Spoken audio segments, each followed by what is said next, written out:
여러분, 준우사란입니다. 오늘 부업의 30초 소개예요. 오늘 부업은요, 서울시에서 운영하는 부업이고요. 서울에 살지 않는 분들도 할 수 있는 부업입니다. 소요 시간부터 바로 알려드릴게요. 일단 이 부업은요, 딱 소요 시간은 1시간입니다. 1시간이면 할 수 있고요. 목표 금액도 바로 알려드릴게요. 목표 금액은 최소 20만원에서 잘하시는 분은 최대 70만원까지 가져갈 수 있어요. 제가 오늘 포맷을 드릴 건데요. 그 포맷 그대로 해주시면 됩니다. 만약 여러분들이 이 영상을 보시고 포맷을 그대로 한다? 그러면 최소 20만원이고요. 만약 여기서 추가로 내가 조금 더 잘 하신다? 그러면 최대 70만원까지 가능합니다. 그리고 이 부업은 참고로 딱 이번 주 일주일 9월 30일까지만 가능한 부업이니까요. 지금 이 영상을 보시는 분들은 조금 서둘러서 해주셔야 됩니다. 자, 그럼 바로 난이도도 알려드릴게요. 난이도는요, 별 5개 중에서 하나, 둘, 3개입니다. 별 3개예요. 이 부업에는요, 4가지 기준이 있습니다. 이 4가지 기준에 맞춰서 작성하시면 사실 쉬운 부업인데요. 이 4가지 기준에 부합해야 하고요. 그리고 여기서 내가 조금 더 차별성을 준다? 그러면 비용을 조금 더 받으실 수 있습니다. 그럼 어떻게 이 돈을 벌 수 있는지 빠르게 5단계로 알려드릴게요. 일단 첫 번째로는 개요를 작성해줘야 됩니다. 개요를 작성한다. 그 다음에 두 번째는 내 소개가 필요합니다. 그래서 내 소개를 한다. 하지만 여기서 뭐 개인정보나 이런 게 필요한 건 아니기 때문에 그렇게 어려움은 없으실 거예요. 그리고 마찬가지로 이것도 다 포맷을 드릴 거니까 그대로 하시면 됩니다. 그 다음에 세 번째는 이게 서울시에서 운영하는 거다 보니까 공공 목적을 굉장히 중요하게 여깁니다. 그래서 목적을 소개를 해주셔야 되고요. 그 다음에 네 번째로는 제가 포맷을 드릴 건데 그 포맷을 채울 거예요. 포맷을 채운다. 그리고 마지막으로는 이게 공공 목적으로 운영이 되는 거거든요. 그래서 내가 제시한 이 자료의 기대 효과까지 마저 작성을 해주시면 됩니다. 여기까지만 들으셨을 때 그렇게 어려움 없으실 거예요. 이 부업은 간단히 말하자면 서울시에서 지역 한 곳을 우리가 정할 거고요. 그 지역의 명소나 맛집, 놀거리 이런 것들을 정리해주고 돈을 받는 거예요. 아무래도 이 부업의 가장 큰 장점은 두 가지가 있는데요. 일단 첫 번째로는 놀면서 돈을 버는 거예요. 그래서 노는 걸 좋아한다면 아주 즐겁게 하실 수 있어요. 특히나 도심 속에서 그냥 놀거리를 찾아서 정리하면 되는 거기 때문에 그렇게 어렵지도 않습니다. 그 다음에 두 번째로는 잘 놀면 잘 놀수록 돈이 더 올라가요. 엄청나죠? 다만 이걸 잘 녹여주셔야 되는데요. 그거는 제가 드린 포맷에서 여러분들이 조금 더 잘 추가해 주시면 될 것 같습니다. 만약 이렇게 비용을 받고 계획대로 잘 놀았다 그러면 돈을 더블로도 받을 수 있다는 거, 이거 엄청난 거 아니겠어요? 우리가 어릴 때부터 누구한테 잘 논다고 돈 받은 적은 없잖아요. 바로 그런 부업입니다. 심지어 포맷도 드릴 거니까 그대로 해주시면 돼요. 여기까지 들어보시고 내가 할 수 있겠다 하시는 분들만 마저 들어주시면 되겠습니다. 그럼 시작할게요. 오늘 부업의 명칭은요, 서울 여행 계획 부업입니다. 이름만 들어도 꽤나 괜찮은 부업이죠. 서울시에 있는 곳을 여행하고 돈을 받는 부업이에요. 서울시에 25개의 자치구가 있어요. 여기에는 굉장히 매력적인 여행지들이 많은데요. 이거를 제 영상을 보시고 제가 드린 포맷을 조금 수정해서 제출해 주시기만 하면 돈을 받을 수 있는 겁니다. 아니 무슨 근데 갑자기 여행을 계획하라는 거야? 하실 수 있는데 심사 기준이 어차피 명확합니다. 4가지 기준만 딱 지켜주시면 선정되기가 좀 쉬우니까요. 오늘 알려드린 그대로 한번 잘 따라해 주시면 될 것 같아요. 자, 그러면 첫 번째부터 볼게요. 우리가 첫 번째 개요를 작성한다고 했었는데 이 개요는 뭐냐면 여행 코스에 대한 개요를 말하는 겁니다. 먼저 여행 코스를 어떻게 구성해야겠다라는 개요를 간단하게 써주시면 되는데요. 서울시 25개의 자치구 중에서 일단 먼저 한 곳을 정해주셔야 됩니다. 그리고 그 자치구를 정했으면 그 지역의 명소를 찾아보고 여행 주제와 소요일 그리고 코스를 정해보는 거예요. 이렇게 말씀드리면 갑자기 어디서부터 어떻게 해야 될지 막막하실 수 있기 때문에 제가 포맷을 만들었습니다. 이 포맷은 제가 고정 댓글에 서울시 25개 자치구별로 여행지 리스트를 정리해놨으니까요. 그 중에서 선택하셔서 내가 원하는 자치구 한 곳을 선택해주시면 됩니다. 먼저 저는 중랑구를 선정했어요. 중랑구에는 망우 역사문화공원, 중랑 전망대, 용마 폭포공원 뭐 이런 것들이 있더라고요. 그래서 각 명소마다 제가 좀 검색을 해보니까 중랑 둘레길 스탬프 투어라는 것도 있었어요. 그래서 저는 이걸 좀 해보기로 했는데요. 이 중랑 둘레길 스탬프 투어는 둘레길 같은 데 걸으면서 그냥 스탬프함이 있더라고요. 그거에 도장을 찍으면 투어가 완료가 되는 거고요. 그걸 다 완료하면 인증서까지 주더라고요. 꽤나 보람이 있잖아요. 그래서 저는 일단 중랑 둘레길을 메인으로 계획을 해보기로 했습니다. 그리고 제가 이 둘레길을 찾아보다가 캠핑장 하나를 발견했는데요. 여러분은 캠핑 좋아하시나요? 저는 캠핑을 한 번도 안 가봤는데 한번 가보고 싶더라고요. 그리고 의외로 이 중랑구가 도시임에도 불구하고 이 캠핑 숲이라는 게 있어요. 그래서 많이 알려지진 않았지만 서울 도심 속에서 가을 자연도 즐길 수 있고 바베큐까지 할 수 있어서 꽤 괜찮은 것 같아서 저는 이것까지 넣었습니다. 이렇게 제가 제공해드린 자치구와 자치구대의 명소를 보다 보면은 여러 막 자료들이 있어요. 그 중에서 여러분들이 가고 싶은 거 있잖아요. 그런 것들을 선택해보시고 어떻게 여행을 하면 좋겠다 이런 것들은 제가 보여드리는 거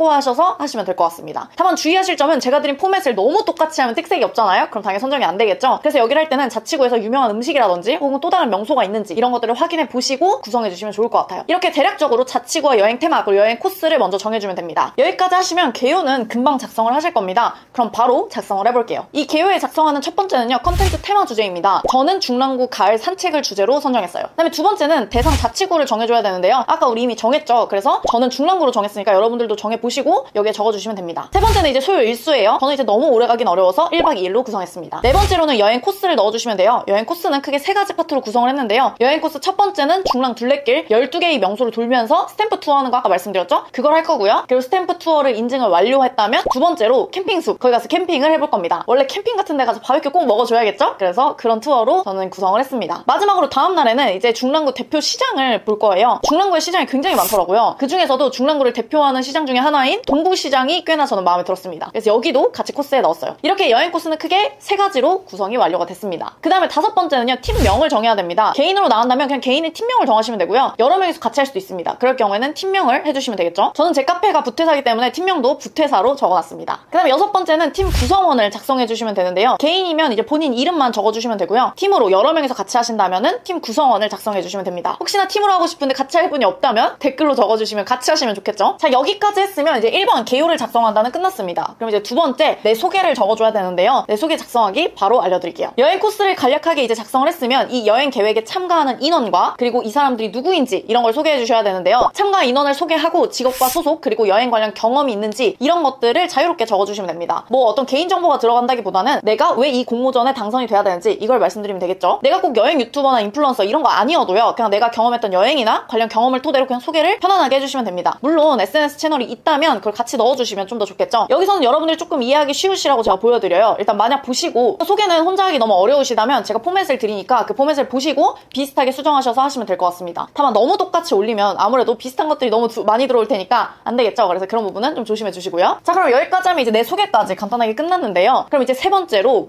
목적을 적어줘야 됩니다. 여기서 말하는 목적이라는 건 뭐 예를 들면 이런 거예요. 제가 아까 중랑구 여행을 정했잖아요. 그러면 왜 중랑구를 정하게 됐는지 이걸 쓰는 겁니다. 이 목적은 아무래도 서울시에서 운영하는 거다 보니까 왜 지원하게 됐는지 이런 걸 굉장히 중요하게 여기더라고요. 그래서 여러분들이 25개 구 중에서 왜 하필 그 구를 정했는지 그거에 대해서 적어주시면 될 것 같아요. 예를 들면 저도 중랑구를 정했는데 사실 중랑구를 정한 이유는 제가 TV에서 중랑구에 나온 어떤 시장을 봤는데 그 시장에 먹을 게 너무 많더라고요. 그래서 거길 사실 한번 가보고 싶다라는 생각이 있어서 저는 중랑구로 정했었습니다. 뭐 이런 이유가 될 수도 있겠죠. 이런 식으로 여러분들이 왜 그 구를 정하게 됐는지 그리고 이 여행의 목적은 뭔지 이런 것들을 정리해서 한 페이지 내로 작성해주시면 됩니다. 자, 그럼 이제 얼마 남지 않았어요. 4번째 포맷을 채우면 됩니다. 제가 여러분들한테 그냥 여행 계획표를 짜보세요 하면 너무 어려우실까봐 이 세부 계획표에 대한 포맷을 드리려고 합니다. 실제로 제가 만든 거예요. 그래서 이런 것들을 좀 수정해서 해주시면 되는데요. 일단 이 계획표에 꼭 들어가야 되는 게 있습니다. 바로 시그니처 스팟이랑 그 스팟에 대한 상세 내용 그리고 숙소 그리고 마지막으로 밥집까지 여기까지의 내용은 기본적으로 한두 페이지 내로 꼭 작성을 해주셔야 돼요. 그래서 이런 내용들을 포함해서 제가 포맷을 만들었어요. 그래서 일단 먼저는 한눈에 볼 수 있도록 여행 계획표를 작성할 거고요. 그리고 여행 일정에서 어떤 지역을 방문할 건지 그런 것들을 별도로 참조할 수 있도록 추가적으로 작성을 해줄 거예요. 앞에서 제가 중랑구 여행 계획표를 대략적으로 3가지로 정했잖아요. 첫 번째는 중랑구 스탬프 투어, 두 번째는 중랑 캠핑 숲, 그리고 3번째가 시장 투어 이렇게 3가지가 있었습니다. 그러면 이제 세부적으로 일정표와 출발 전에 준비해야 될 내용들 이런 것들을 좀 더 구체적으로 엑셀 파일로 정리를 해줄 거예요. 그리고 그 뒤에는 그 여행 스팟과 맛집들을 보기 쉽게 첨부해 주시면 좀 더 구체적인 여행 계획표가 되겠죠. 이 엑셀 파일 양식은 제가 고정 댓글에 넣어놨으니까요. 다운 받으셔서 포맷 안에서 작성하시면 훨씬 더 빠르게 하실 수 있을 거예요. 자, 여기까지 하면 이제 여행 계획표는 마무리가 됐습니다. 이제 마지막으로 기대 효과를 적어줘야 돼요. 서울시에서 지금 이 공모전을 하는 이유는요. 이 각각의 구의 여행, 관광을 활성화시키기 위함입니다. 그래서 여러분들이 이 여행을 다녀오신 뒤에 어떤 영상 같은 걸 만들어서 올려주셔야 되는데요. 사실 뭐 개인 SNS에 올리는 거다 보니까 그렇게 어렵지는 않으실 거예요. 하지만 이런 부분을 서울시에 많이 어필을 해야 내가 당첨이 될 수 있겠죠. 그래서 이 기대 효과를 적어주시면 됩니다. 여기 기대 효과에서 아무래도 서울시 쪽에서 좋아할 만한 것들이 딱 5가지가 있어서 이 5가지 중에서 정리하셔가지고 올려주시면 될 것 같은데요. 5가지를 말씀드릴게요. 첫 번째로는 관광객 유치, 관광객 유치가 목적이라고 했었죠. 두 번째 지역 경제 활성화, 세 번째 지역 주민 참여, 네 번째 소셜 미디어 확산, 5번째 외국인 관광객 소통 증대 이렇게 있습니다. 이 5가지 중에서 여러분들의 여행 스타일에 맞춰서 어떤 기대 효과를 얻을 수 있는지를 정리해서 올려주시면 좋을 것 같아요. 물론 뭐 다 적는 것도 괜찮지만 좀 더 제가 말씀드린 거에서 구체적으로 적어주시는 게 좋습니다. 저는 중랑구로 정했기 때문에 중랑구를 예로 들어서 설명드릴게요. 일단 첫 번째로 중랑구 내가 명소에 방문해서 사진을 많이 찍을 거고요. 그리고 그걸 SNS에 올려서 지역 홍보에 활성화를 할 겁니다. 자, 그러면 이렇게 계획을 다 마무리했으면 마지막으로 5번째 이 계획에 따른 기대 효과를 적어줘야 됩니다. 여기서 말하는 기대 효과가 뭐냐면요. 이 서울시에서 이런 공모전 그리고 이렇게 돈을 줘가면서까지 여러분들한테 여행을 가라고 하는 이유가 있습니다. 바로 그 지역의 경제를 활성화시키기 위함이에요. 그러니까 여러분들이 여기에 여행을 다니고 이 여행을 다닌 내용에 대해서 SNS나 홍보를 통해서 많이 알려지면은 더 많은 사람들이 이 지역에 방문할 수 있겠다 이런 차원에서 이 공모전을 오픈한 거거든요. 그래서 여러분들이 이렇게 계획표를 작성하시고 당첨이 되면 실제 여행을 다녀온 뒤로 그 지역 경제를 활성화하기 위해서 SNS에 업로드를 하거나 이런 것들을 해주셔야 됩니다. 그래서 여러분들이 영상을 올렸을 때 그때의 기대 효과를 말을 하는 거예요. 예를 들면 제 투어 목록에는 스탬프 투어가 있었는데요. 아마 중랑구에 사시는 분들조차도 이런 스탬프 투어가 있었다는 거 모르셨을 수도 있습니다. 이런 것들을 제가 하면서 영상을 찍어서 업로드를 하는 거죠. 이렇게 업로드를 하게 되면 당연히 이런 스탬프 투어가 조금 더 멀리 알려질 수 있겠죠. 뭐 이런 걸 한다거나 혹은 요즘에 SNS에 챌린지 같은 거 유행을 합니다. 뭐 이런 챌린지를 내가 명소 앞에서 찍어서 올린다던가 이런 아이디어를 정리해서 올려주시면 됩니다. 그리고 그거에 따른 기대 효과도 같이 적어주시면 되죠. 오늘은 여기까지 해서 서울시 부업 공모전에 대해서 알아봤는데요. 이 부업은 내가 작성한 기획안이 통과가 돼야 참가 활동비와 상금을 받을 수 있어요. 있어요. 그래서 참여한다고 해서 모두 받는 건 아니기 때문에 조금 아쉬운 부업이긴 한데요. 그럼에도 불구하고 어차피 놀러 갈 거 계획을 세워서 당첨이 되면 그 돈으로 놀러 가는 게 훨씬 더 좋겠죠. 그리고 어차피 SNS를 하시는 분이라면 영상 어차피 찍잖아요. 그거를 하면서 돈을 받을 수 있다는 점에서 장점과 단점이 같이 있습니다. 이 장점과 단점 고려하셔서 나한테 정말 맞다 이런 분들은 얼마 남지 않았기 때문에 이번 주 안으로 신청해 주시면 될 것 같습니다. 혹시나 이 부업을 하실 분들은 제가 고정 댓글에 자세한 포맷 올려놨으니까요. 그걸 확인하셔서 참고하셔서 하시면 좋을 것 같습니다. 오늘 영상도 끝까지 봐주셔서 감사하고요. 다음 영상에서도 더 새롭고 유익한 부업으로 찾아오겠습니다. 안녕.